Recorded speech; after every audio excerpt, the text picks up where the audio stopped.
Danas smo potpisali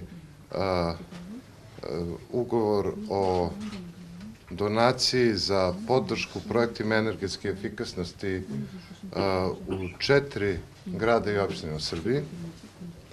Reč je o Kruševcu, Užicu, Paraćinu i Vrbasu.